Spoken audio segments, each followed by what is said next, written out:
or dharma or deen or whatever you call it seems to be or to have been a salient feature of human life as far back and as widely dispersed as we can see, and still is present in much of our world today. But one wonders why the study or teaching or research about religion in Indian universities as a sacred area of study, though claimed to be worthwhile, have been limited to a handful of departments and scholars explicitly dedicated to that subject even after independence. Study of religion describes, analyzes, and compares how certain human beings do in fact express their faith in terms of particular scriptures, religious figures, sacred rituals, community solidarity, etc., and how all these explicitly religious phenomena may relate to other aspects of people's lives. It also aspires and addresses a question to be even-handed, objective, based on evidence that may be checked by any competent inquirer, and non-committal on claims to divine revelation and authority.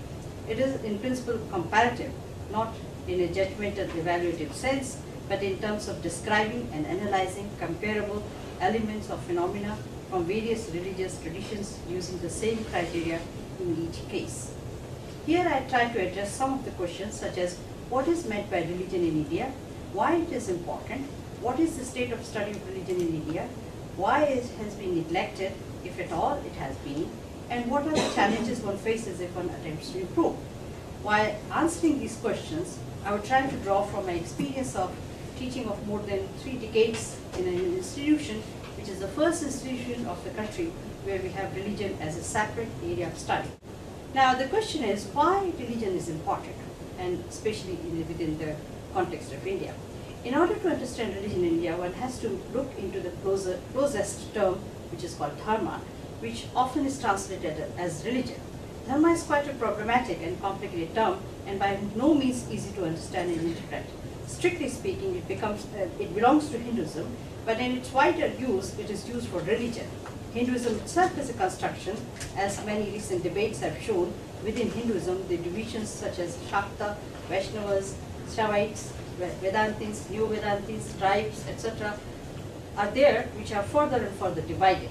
Again, different religions originated in India, such as Buddhism, Jainism, Sikhism, and Indian Sufism, at times interpreted and lived with so much affinity with Hinduism that one wonders if they have their independent existence at all. Then the question of their identity is raised, and these issues give rise to serious debates. But it is important to note that the word dharma is found in the vocabulary of all these religions, and one has to look at the differences of meaning in each one of these religions. Thus, the context determines the meaning of dharma in each case. There's another extremely important meaning of dharma, which is the basis of human dignity. To quote my own article, Indian civilization based on dharma often been claimed by the scholars as creative and communicative, and claimed to be understood as human dignity and worth in terms of justice, unity, and benevolence as virtue of human fulfillment. Along with its theological insights and metaphysical doctrines, dharma has both descriptive and prescriptive contents, the way things are and the things that ought to be, the nature of man and the obligations or duties. Dharma also transcends man and accompanies him in the world thereafter. It is said to be accumulated through the process of rebirth. Dharma can be understood in various connotations, such as dharma as religion, as human dignity, as metaphysical foundation of human rights, as customary morality, as reflective morality, as justice, law, consideration for the other, etc., which are essentially related with each other. Yet, another descriptive meaning of dharma is ontological. The support of all that there is comes from Dhri Dhatu, which we find in epics and Puranas, referring to cosmic order or reality or its character. But religion is also used in a very narrow sense, where there is a conscious exclusion, where identifying oneself as Hindu or Muslim while collecting the data, while claiming superiority of one over the other, teaching schools and under particular faith, etc. Now the point is, if one is looking for the meaning of religion in Indian context, then how and which aspect one would take? The narrow meaning or the strict meaning or the wider meaning depends on the intention of the scholar. Historically, India is a land of peaceful coexistence of different religions which are integrated over the centuries of the society. This is not to say that we have no communal rights or conflicts. It means generally people live more or less without thinking to overpower each other, without to fear of each other, even if no explicit social intercourse displaying intimate harmony is visible. It also means that one can observe the cultural harmony among the communities in the sense that they live, share, and respect, and react in a friendly way in day-to-day livings. Their linguistic behavior, expressions, clothes, beliefs, values, social behavior, religious beliefs, and practices are shared to a large extent. People of different faith even participate in each other's religious ceremonies. In contrast, we also have many other countries in Asia where the plurality of religion exists and where it poses serious problems such as Pakistan, Bangladesh, Sri Lanka, Turkey, Middle East, Ireland, Indonesia, etc. But we also have counterclaim that India has always had the problem of assimilation of cultures. India has been witnessing communal rights, terrorist attacks, etc. And Indian history is a history of wars. There have been various kinds of unrest, deaths, killings on the name of religion, and the path of freedom itself was not a peaceful path. Gotra incident in Gujarat, demolition of Babri Masjid, Kashmir rights in UP and other parts of the country often put this claim. Both the claims seem to have some truth, and I would not try to establish truth of one or the other, but no doubt this shows how important is the existence of religion in our lives. It becomes all the more complicated when the Indian Constitution itself is utilized for gaining undue advantages, manipulation, and political power. There was an urge to change and accept Western progressive and democratic values, yet this change has to be rooted in the past glory of Indian modernity, which comes with a host of secular ideologies. The idea of secularism was the bedrock on which the colonial educational system was adopted to become civilized through modern Western values. Secularism itself has many problems and has been a matter of serious debates in recent times. Religion in India is in relation to the secularity of the state is also a matter of debate from perspective of alternative modernism. We in India are sandwiched between two conflicting worlds. On the one hand, we cannot come out of our tradition into which we are born and rooted. On the other, we hardly live in a modern, globalized world. Now, what is meant by secularism? Although one of the prime reasons for resisting and excluding religion from public debates could be that India is a secular country. Since independence in 1947 and committed to freedom of individual faith.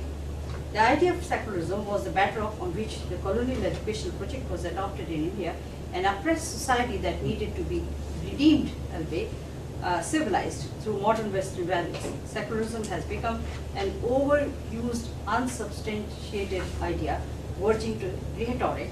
This rhetoric is not interested in the religious or civilized roots of our polycentric diversity that has sustained India, composite culture, and its quest for truth.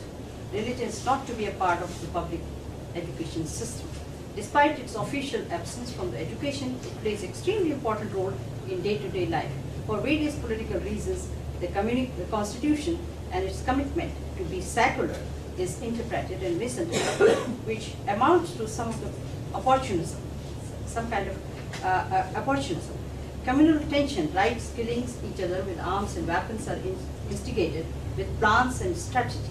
One wonders who has the right to live and who does not. Is it true that people of one particular faith have right to live and live happily and others do not? What does it mean to be Hindu or a Muslim or a Christian or whatever religion it is? Normally most of us live a religious life without even bothering to ask such questions. In modern times, it was Ram Mohan Rai who first emphasized the study of comparative religion and theology and realized that the great religions of the world have some essential truths, the oneness of supreme power and the commonness of humanity. His greatest contribution as reformer was the emphasis on education for all as a gateway to a fuller life. There was a fusion of religion and nationalism, so that the nationalist feeling had pronounced Hindu complexion. It is important to note that Bankim Chandra, Vivekananda, Sri Aurobindo, even Mahatma Gandhi all participated in religious politics in pre-independent India.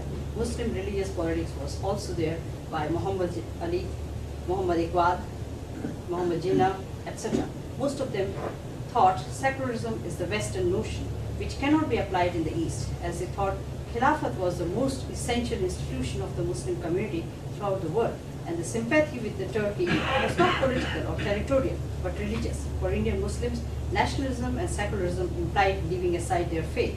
In the beginning, Jinnah did not approve of the mixing of the religion and politics. He believed that this would result in confusion and would do more harm than good to India in general, and Muslims in particular. He warned Gandhi not to encourage the religious fanaticism of Muslim priests and their equally ignorant, illiterate, and superstitious followers. The unity of religion and nationalism introduced the elements of irrationalism and mysticism in the political life of the country. Swaraj meant Hindu rule, and national movement was, by implication, Hindu government. Gandhi's ideal was to revive Hindu religion and to establish Hindu Raj in the country. Jinnah strongly opposed and joined two-notion theory. This was due to historical and spiritual differences between the Hindus and Muslims. The other religions like Jainism, Buddhism, and Sikhism were encompassed by Hinduism because those who subscribed to their belief that India was not only a motherland but also a holy land. The Hindus converts to Christianity and Islam who shared with the Hindus as a common culture and common homeland were excluded from the Hindu fold as it was not a holy land for them anymore. Their holy land is far off in Arabia or Palestine. The love was divided. The Hindus included groups of diverse ethnic backgrounds, the Santals, Bhils, Panchmas, Namashudras, and many other tribes and classes are Hindu. They inherit the Hindu blood and Hindu culture. Later, the same religious politics in India nurtured and nourished by past politics due to basically the colonial legacy of divide and rule. Every state in India, every national party, every regional party is based on caste alliances and coalitions. The caste factor precedes elections, operates during the elections, and it persists with vengeance in cabinets, legislations, and ordinances. The crucial public policy decisions are based on caste considerations and caste calculations. The politics of Mandal Commission, which is for the reservation policy for the scheduled castes and scheduled tribes and OBC, is more relevant than the so-called goals of social justice and equity for the poor. All that has flown into the river since 1951 contributed to the present state of affairs in something most unfortunate. Reservations and privilege designed to assist the handicapped sections for equity and justice have become instruments of political privilege, much convenient and attractive to be given up by either side. Politicians cultivate greed, selfishness, secrecy, deception, cunning, exploitation, and rule by dividing. A poor country like India needs not only minimum amenities of civilized life, but also education with right kind of attitude, understanding, and value commitment. Study of religion in India has always been a part of any academic study or any academic activity in the field of social sciences and humanities, and especially philosophy.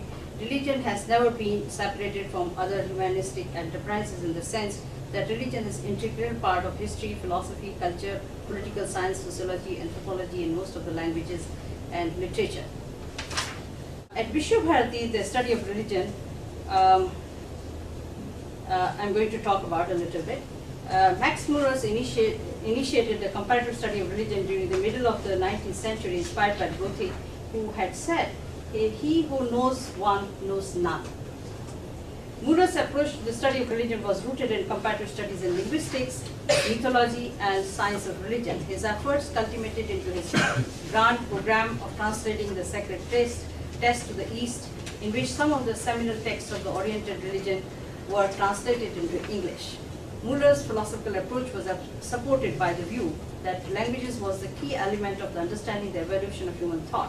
Tagore, the founder of my university, and the first Nobel laureate from Asia, Rabindranath Tagore, perhaps was inspired by Max Muller when in 1926 the Department of Higher Studies became Vidya Bhavan, which is School of Humanities, at Vishwabharati, a central residential university publicly financed, then only an undergraduate school, or ashram as it is often called, established as a center.